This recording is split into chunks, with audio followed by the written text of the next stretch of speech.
mamako amekufa. Hapo kwenye kulia sasa. Hapo kwenye kulia. Mimi nimeta tu taarifa. Sababu mdomo wangu shatoboka huu. Siwezi kukana kitu rohoni, nitakonda mimi. Bebeza mwenzio huyu. Mimi ndo Mr. Majambo, nikiingia na jambo natoka na jambo. Jambo hilo.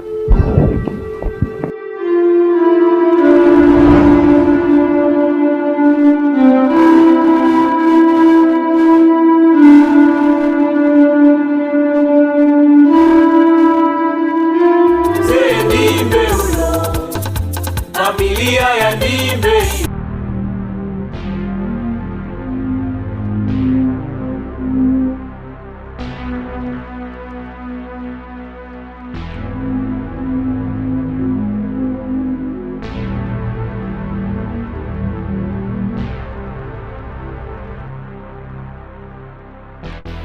Kaka, mimi naona hilo jambo alisikutie chefu.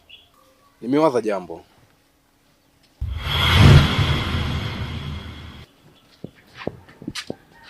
Ni jambo gani hilo? Unaonaje tukamtuma mjumbe aende kasambaze taarifa kwa kila mwanakijiji kwamba kuna kikao, na kikao hicho kizungumziwe juu ya wanawake kutopata mimba hapa kijijini, na taarifa ionekane kwamba imetolewa na mizimu. Kwa maana hiyo hamna mtu yote atakayepinga.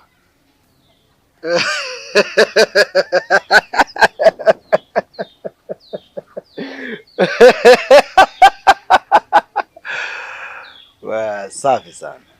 Safi sana mdogo wangu. Kucheza ilikuwa tija mwema.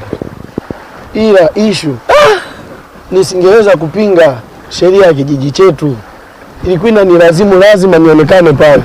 Na nisingeonekana hatua zingechukuliwa. Wewe mdogo wangu, mimi unanishangaza maneno yako ambayo unayazungumza leo hii. Mimi nilitarajia utazungumza samaki, hali ya hewa, lakini wewe unazungumzia habari za mwanamke kuporwa. Na wakati wewe ni miongoni mwa watu ambao ulikuwa unampenda sana Mwenda baada ya mke wake kumpa mimba.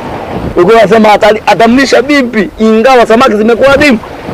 Lakini bibi mzee, uliwaza utamlisha nini mkeo? Ungemlisha kitu gani wewe mwanamke? Na wakati unajua hali ya hewa ni mbaya. Ni kweli. Katika hili naomba tueni yote maneno mabaya yawe kwangu, lakini tambua upendo bwana. Sikuwahi amini kwenye upendo. Ila nilikuwa nampenda sana Jojo. Nataka nikwambie kitu kimoja.